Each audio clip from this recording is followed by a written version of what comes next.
เดี๋ยวมันก็บ่ ได้ดูมันขาก็อ่อนลงสิแหมจ้า กินไปแล้ว จ้า ตื่นที่หัวก็มามันบ่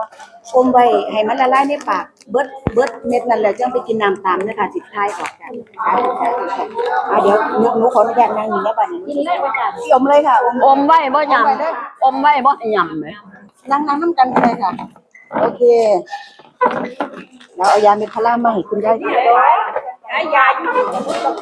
เอาคุณละพาฝากเอาคุณแม่หันมาทางพี่จ้ะบัดนี้หันมาทางพี่จ้ะก็มักยาสมุนไพรเนาะบ่ได้มักยาร้านขายยา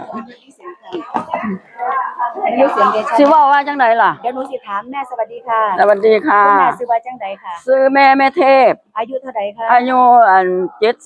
78มีปัญหาสุขภาพอีหยังบ่คะมีปัญหาแต่ว่าเป็นโรคปวดเข่าปวดคอนี่ล่ะปวดคอวันนึงหนูเอายาพาราเก่าให้กินเม็ดนึงเนาะจ้ารสชาติเป็นจังไดคะรสชาติก็เป็นจังไดล่ะเป็นขมกินง่ายอยู่ดอกจ้าคือจังสิยาเป็นยาดีอยู่เนี่ยกินแล้วกินลงไปแล้วมันก็ย่างส่งย่อยย่างง่ายๆแหม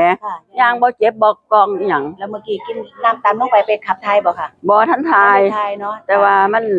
อันดีมันย่างสะดวกตอนแรกย่างสะดวกย่อยกลับมาย่างตอนแรกย่างก็สิบ่ฮอดเฮียนจ้าตอนแต่บ่ทันได้กินย่างก็สิบ่ฮอดเฮียนจ้าแล้วบานพอจะกินลงแล้วมันก็ย่างอยู่ย่างย่อยยงมาเลย